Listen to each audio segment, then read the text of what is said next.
꿀꿀튜바라고 존주입니다. 싱가포르 창의공항에 도착을 했습니다.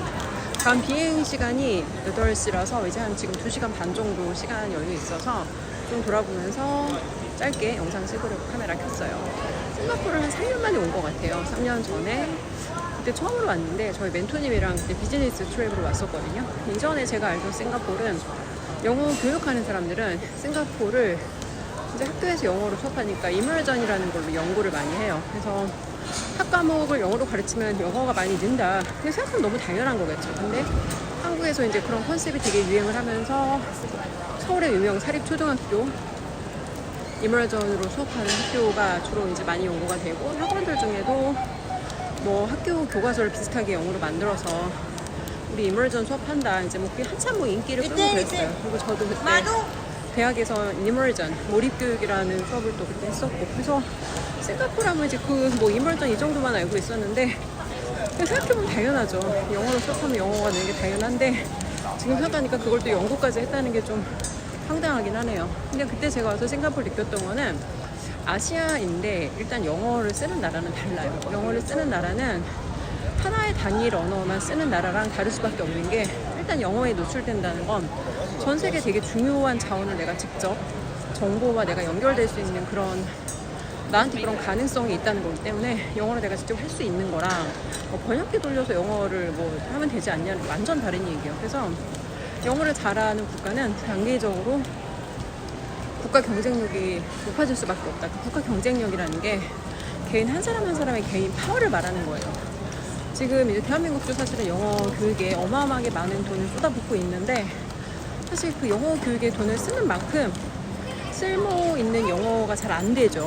뭐 학원을 보낸다고 막 스피킹이 막 어마어마하게 느는 것도 아니고, 또 이런 거예요. 그 우리가 배우는 영어가 사실은 돈 되는 영어랑 아무 상관이 없거든요. 우리가 그 한국에서 배우는 그 공손한 영어는 돈 되는 영어랑 아무 상관이 없어요. 그래서 저도 지나고 나서 저희 멘토님 만나고 이제 그런 뭐 미국에 있는 부자들 교육 직접 수강하고 이제 그런 분들 책 읽고 하면서 드는 생각이, 영어에 정말 많은 돈과 시간과 에너지 쏟아붓는데 그에 비해서 우리는 참 실효성이 떨어지는 영어 교육을 하고 있구나. 그러니까 공부를 위한 공부가 아니라 정말 내가 영어가 되게 능숙하진 않더라도 그 영어로 내가 누군가를 정말 설득하고 이끌고, 누군가를 내가 뭔가 감동을 줘서 그 사람한테 그 사람을 움직일 수 있는 그런 영어를 할 수 있어야 되는데, 한국에서 배우는 영어가 좀 전반적으로 좀 개선이 많이 필요하다, 그런 생각이 또 들더라고요. 막 이 마인드를 가지고 학원을 들어갔으면 조금 다르게 했을 텐데, 근데 또 그런 건 있어요. 학원 하면서 제가 결국 학원을 그만둘 수밖에 없었던 이유 중에 하나가, 내가 더 좋은 걸 주고 싶어도 이 대중들이 갖고 있는 통념이라는 게 있단 말이에요.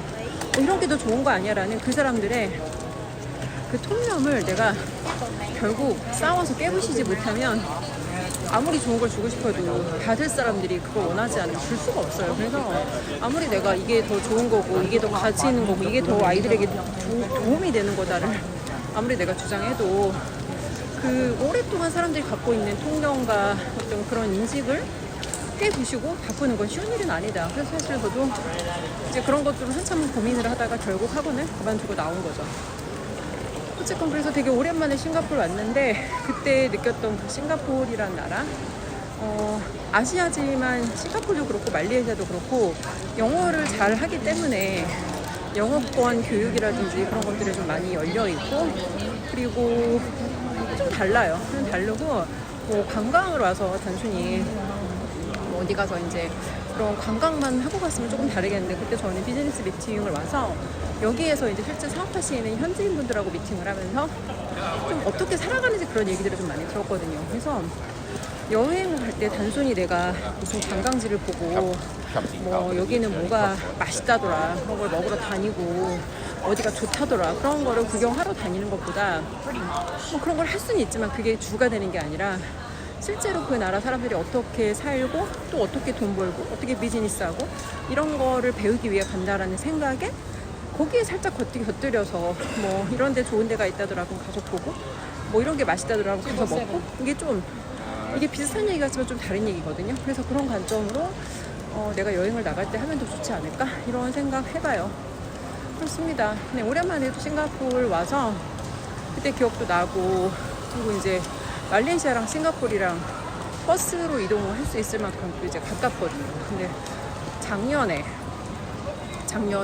말레이시아를 2번 다녀갔는데 어쨌건 제가 느끼는 건 영어를 못하는 개인들은 개인 파워가 뒤쳐줄 수밖에 없다. 영어를 못하는 사람은 도태될 수밖에 없다는 게 제가 드는 생각이에요. 물론 이 얘기를 하는 게 제 영어가 매우 능숙해서 하는 영어는 아니에요. 근데 적어도 내가 영어권에 가서 생존할 수 있다는 그 어떤 최소한의 자신감을 가진 사람과 어떤 그 최소한의 자신감마저 없는 사람은 다를 수밖에 없다는 거죠. 그래서 그렇습니다.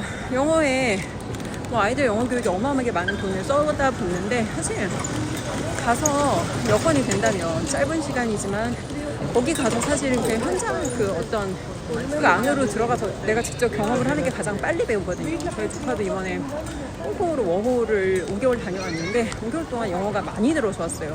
영어가 그 친구가 발음은 좋아요. 근데 영어를 잘하는 친구는 아니었거든요. 이것처럼 오래 학원을 다닌다고 잘하게 되는 게 아니라 긴급성이 생기고 목적성이 생기면 빨리 늘 수밖에 없더라고요. 그래서 항상 하는 얘기지만 자녀들 사교육비를 뭐 진짜 이게 투자다라는 생각으로 거기에 올인하지 마시고 부모들이 먼저 자기 내재가치 높이고 능력 개발 좀 하고 책도 좀 읽고 좀 그랬으면 좋겠어요. 그렇습니다. 앞으로 이렇게 나와서 분명히 느끼는 게 대한민국 국민 한 사람 한 사람들은 앞으로도 갈 길이 멀다 이런 생각이 솔직히 사실 많이 들어요. 그렇습니다. 네, 오늘 영상 여기까지 하고 또 뉴질랜드 들어가서 영상 이어가도록 하겠습니다.